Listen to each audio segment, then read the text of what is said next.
Part of the aim of radio programming is to provide a hook. It's the same principle as in fishing. You cast your programme and hope that people listening will be hooked, interested enough to stay listening. Not all politicians possess this ability to get people to stay listening to what they're saying, but one who did was the first Chief Minister the island possessed, Miles, later Sir Miles Walker. Here he discusses what had been a discussion point for many years in the island, particularly as its ownership changed hands, the Steam Packet Company. You said that you couldn't accept circumstances where there was discrimination against any shareholder in any company, but from the point of view of having some say in the Steam Packet, the view was expressed that you ought to have made a U-turn, that you ought to have gone along with buying back in other words. Were you tempted? No, I wasn't. I think it was not made clear as to the benefit a parcel of shares would give to the Manx government. The Select Committee was in evidence. The Select Committee was told that, in fact, 41% of shares, which is what Mr Sherwood holds at the moment, is tantamount to control, and he could exert much more influence over the company if he decided to. When we recommended to Tynwald that we sold the shareholding that we had a number of years ago, it was because it was in fact more embarrassment to us than assistance. And unless we are going to hold a majority shareholding, I don't believe that government, that the Isle of Man people would be any stronger for it. What Dr Mann recommended in his amendment was that government purchase between 25 and 29% of the shareholding of the Steam Packet from Mr Sherwood. Now then, I suppose that's a two-edged thing. It gives the Isle of Man some shares, not enough, in my view, and it decreases those in Mr Sherwood's hands, and that might have been the more interesting point of the amendment. If, though, a further offer comes from Sea Containers, do you see the recall of the keys for more debating? I wouldn't have thought so. Again, I don't think that there is a political decision to be made. In my view, there isn't. The Steam Packet Company is a publicly quoted company. It is a Manx company, and the shares have been up for sale for very, very many years. And the directors who are there now, the shareholders, have bought those shares on the free market, and many of them would expect to be able to sell them on the free market. And I have to say, I think it would be wrong for government to involve itself in that situation now. Don't you think there's a danger that the people of the Isle of Man, though, will look at you perhaps as the man who gave the Steam Packet away? The people will have to draw their own conclusions on that. I am not prepared to enter into retrospective legislation which controls the shareholding of companies in the Isle of Man. I think it would be bad for us. I think it would certainly be bad for confidence in the island, and I'm not sure that it would be good for the company either. I mean, one of the criticism that is made about the Isle of Man Steam Packet Company is its management. Now then, whether it's good or bad is something for each individual to determine. It would seem wrong to me to put that company into mothballs, which is what is expected. As an individual, do you think its management is bad? I think its management has improved tremendously over the last 3 or 4 years, and I said yesterday in the House of Keys that I thought they made tremendous strides in the last 3 years. They got up off their knees. They were now providing a reliable service, a quality service, and one where the price is not criticised very much. The criticism now is the frequency of service, and that is a matter of fact, and they have to respond to the business that is there to be had. A number of people have had a great influence on development in this island. Albert Goubet was one, the man behind Mount Murray. Another, but in a very different way, was Graham Ferguson Lacey. If I remember rightly, I think simultaneously you owned 3 major properties in the Isle of Man, didn't you? You had Bishop's Court, you had Russian Abbey, you also had the nunnery, perhaps all 3 at the same time, or at least options to buy them if you didn't actually own them. I did own all 3 at the same time, you're quite right. Now, had you intended then at some stage to say, well, I'm going to go into property, here's a great opportunity in the Isle of Man, the market is rising, this is where I'm going to make some money? No, when I came to the island I knew nothing about it in terms of its business, certainly nothing about the property market here. I had no intention to be active. The interests that I had were in other parts of the world, in particular very substantial pastoral business and operation in Tasmania, Australia, and other interests in America. But as I discovered I had more time on my hands than I had experienced for many a year, I started to look at the market, and so in one way or another was instrumental in what has ended up as the headquarters of HSBC Bank, the Raglan Building, Fortan, other commercial properties, and inevitably the ones that people became aware of because of their profile were Russian Abbey for the reasons we've discussed, and the nunnery. What happens, it's wonderful how selective the mind can be, but people forget that the nunnery had been on the open market for 4.5 years before, in fact, I acquired it. And indeed, it was with the encouragement of a distinguished politician here that I look at it, because there was a real concern that it would be properly protected and preserved and secured for a use that people could be comfortable with, that was commensurate with its importance and history. You had this extraordinary ability, though, to buy properties which government rather, I think, would like to have had, indeed had owned in the past, and then be able to sell them back to the government virtually at pretty good prices. Well, no, with respect, that's not correct, David. I didn't buy Bishop's Court from the government. I bought it from a private individual. But they had, in previous years, a long time back, had owned it, of course. Yes, and I haven't sold that back to the government. That's been bought by a private individual. As far as Russian Abbey is concerned, I never had any intent whatsoever of selling it to the government.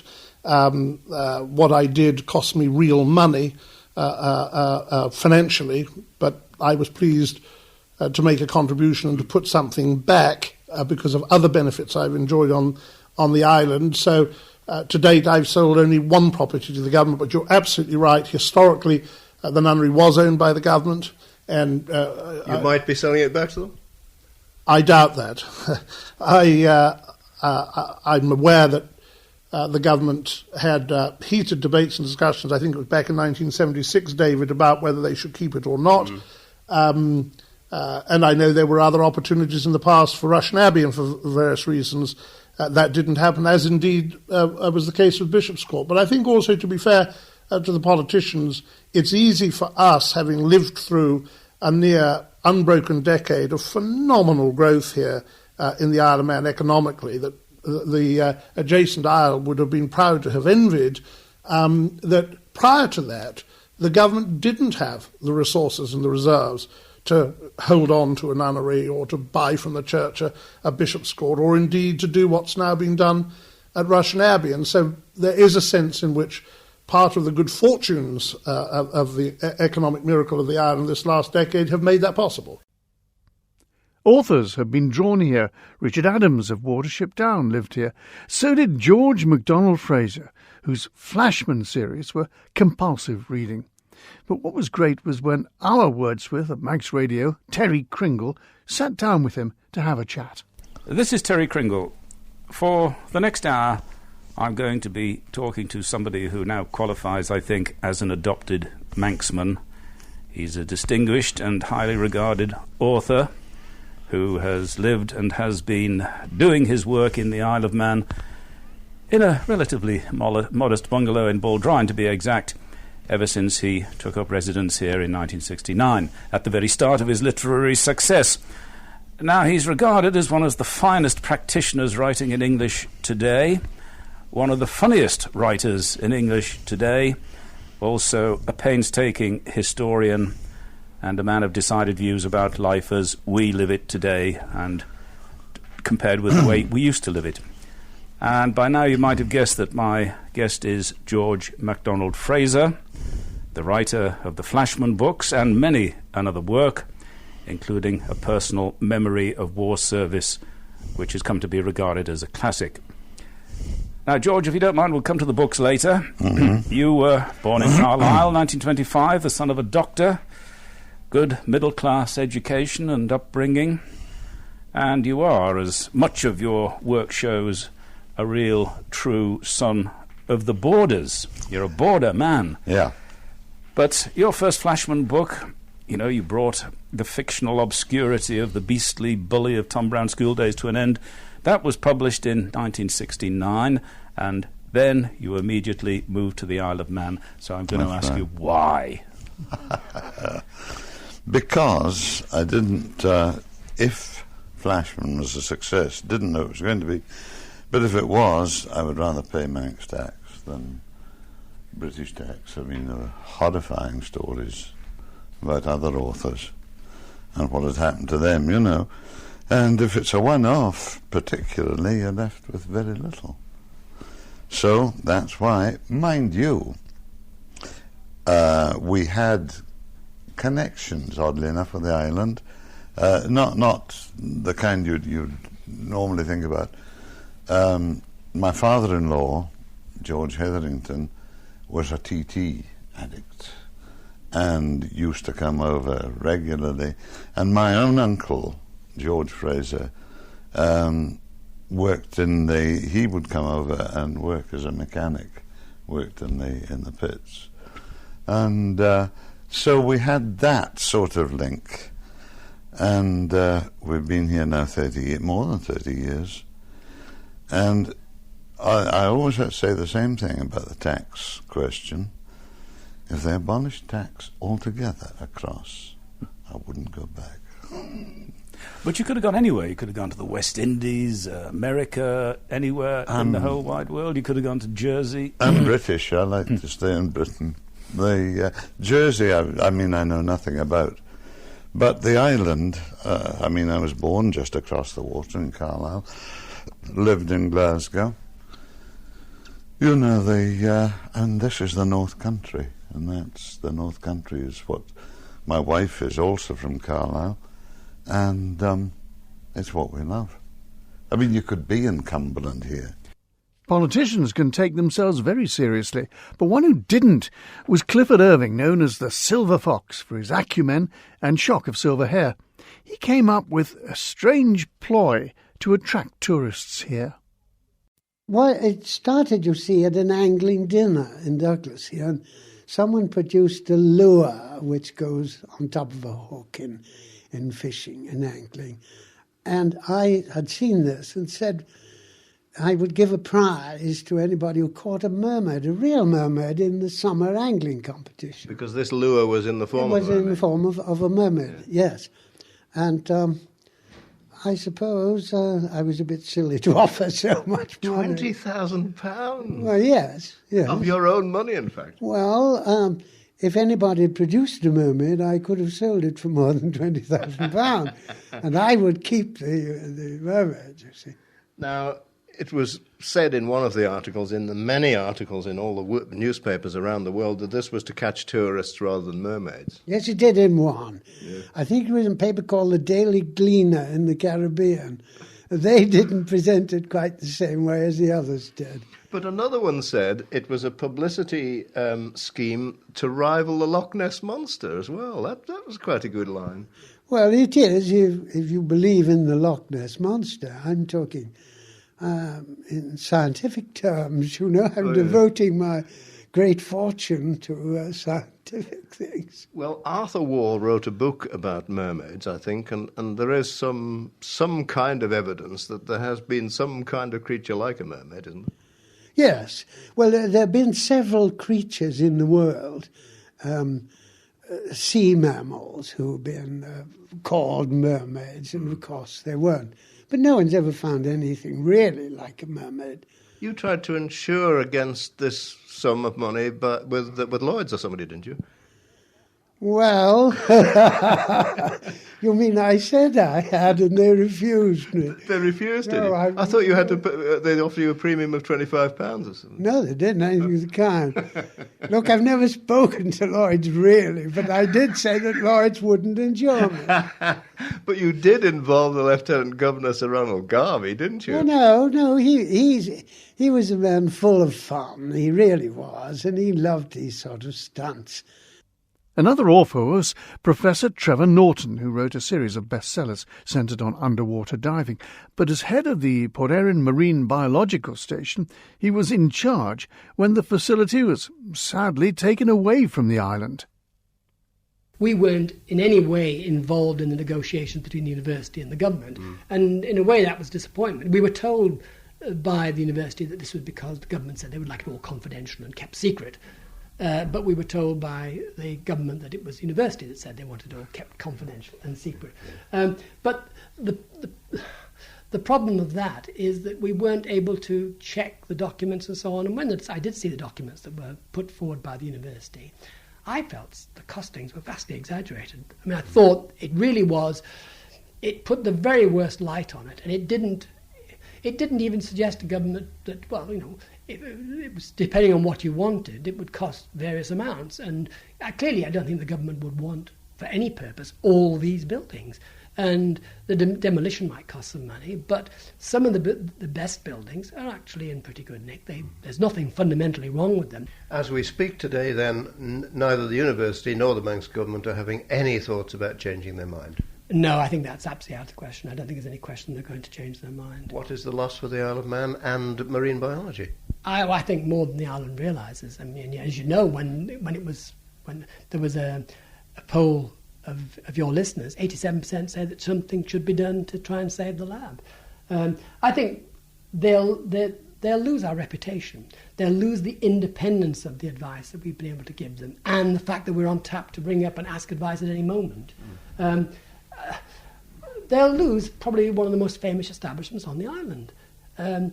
We've had dozens and dozens of people, scientists coming, often on a year's sabbatical from the United States and so on, to work here because of its reputation.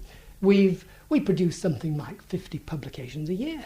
That's scientific articles going to these scientific magazines, but also books. I've written 3 books in the last 5 years, and I've got another one coming out in June. These are all, you know, advertising the Isle of Man. I think a story that illustrates this. I was told by a banker on the Isle of Man about his son who was doing a business course in the University of San Diego. And the professor of business studies said to him, "Where do you come from?" He said, "Oh, you've never heard it. It's the Isle of Man." He said, "Oh, yes, the Isle of Man." He said, "But there's only 3 things I know about it. The cats have no tails, the TT races, and a world-famous marine laboratory." Getting out and about was something Manx Radio has tried to do when it can, in the early days with cumbersome equipment.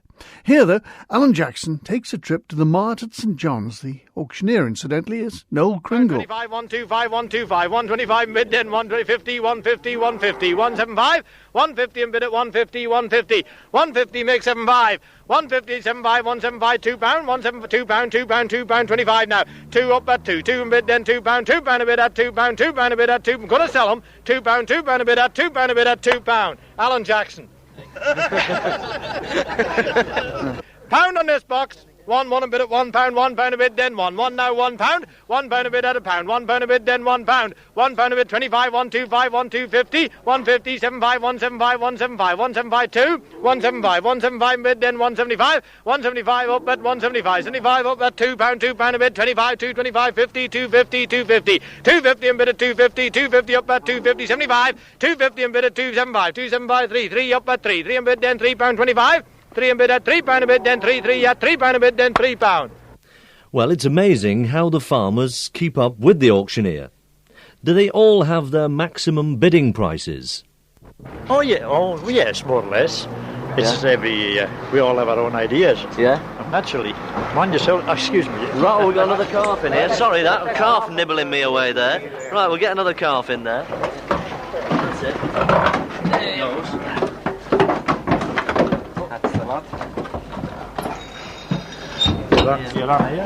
And what are you going to do with those calves, lads? I mean, what are they, milking calves or beef? I wouldn't know. No, we're eventually reared for beef. And how old are they? Oh, matter of a week. Something for a week, fortnights of age now at the moment. So, they'll go back to your farm now, and what will happen to them? I mean, they'll be put out to graze? No, not at this age at all. No, they'd be bucket fed, hand reared. Milk. Quite a few weeks, and then they'll be turned out the grass in April or May, and let the grass do the work then. And how long will they be out to grass? Oh, all summer, all through summer, you know, October. And, see what happens then. Now, it's not just cattle that's sold here, is it, at St John's? Oh, no. What else? No, anything. There's carpets in there this afternoon. Sweet furniture here even. Yes, gardening. Anything at all, really. Yes. Generally speaking, it is livestock mainly. Hay, straw, potatoes. Still with a farming theme, a great raconteur, particularly of farming matters, was the late Harvey Briggs. We moved here in 1938, Holmeside 1938, from Ballabeg, from the farm which is now the site of the abattoir and the creamery, and we moved to Ballacalmartin here that year. And the thing I always remember about it was that we drove all the cattle, sheep and unbroken colts up Johnny Watson's Lane, along the Balnard Road, to Parkfield Corner. No traffic lights then, of course, but straight out through over Glencrutchery Road, through Onken and up here. No problem at all. There were 4 lads, all on bicycles, and I was in charge of them. I was just like John Wayne, moving a herd of cattle, and I was coming behind on the bike, shouting out orders. And we had one lad going on ahead, and his job was to shut garden gates. And every garden, every house had a garden with a wall round it, or a fence and a garden gate. None of the open plan estates, so it was no problem. And then we had 2 others riding herd on the side on bicycles. We no problem bringing them through.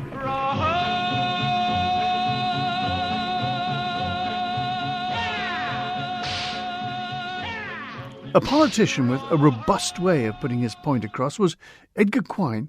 He had joined the Hong Kong police, and indeed during one riot was shot in the leg. At that time, I was the commander of Central District. I was the chief superintendent in charge of Central District, which... and the government house was within Central District, so of course that was the focus. They all tried to come down upon government house for their protesting. Right. So I was very much involved in that in the sense that I had a command for that central. I had command responsibility for the central area. So I also commanded a riot unit in the field at the same time. We had dual responsibility. So the group that you were commanding then would be a target in themselves, presumably. Oh yes, obviously, because we would be the front line, even very, very much in the front line. We lost a number of policemen. I mean, things became very bad at one stage. I remember with the border incidents, for example, we had one border incident at Chartercock where the military elements on the communist side opened fire on one of our companies, and we lost 5 men killed and a number of men injured in that one incident. And we had more than a dozen men killed during that particular emergency. So your men would be armed, presumably, wouldn't they? Oh yes, well, the Hong Kong police is an armed police force, but of course... From when? From the word go. I mean, they've right. always been an armed police force. Right. But of course, when we had to deal with riots, we went into what we call an emergency formation, and we would have riot units. And our riot units would be about 120, 130 men, normally 3 platoons or 4 platoons, and they would be armed with a whole range of weapons, from batons, CS gas, and ultimately greener guns and rifles. What body defence would they have, though? Only a shield, a shield and a tin hat. Even to the days I left, in terms of normal confrontation, they would use rattan shields, and they did have. They did wear tin hats and goggles and that sort of thing.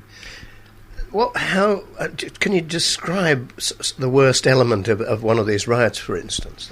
Oh well, I mean, if you just look at some of the elements here. I mean, if, for example, when we were going through the bombing campaign, we had situations where they would try to draw our riot companies into a particular position in the streets with some concocted situation, and then we would get homemade bombs lobbed from rooftops down upon our companies, you would get that situation. Are these just cans with petrol or something? No. They're much worse than that. No, they were like a pineapple. They were like a grenade. Or yes, they were precast and they used to use firework explosive to set them off. Right. And so you would get like shrapnel that would go all over the place. Many civilians were also, of course, killed and injured during this situation. Some of the voices from the 60 years of Manx Radio's life. I'm John Moss. Goodbye.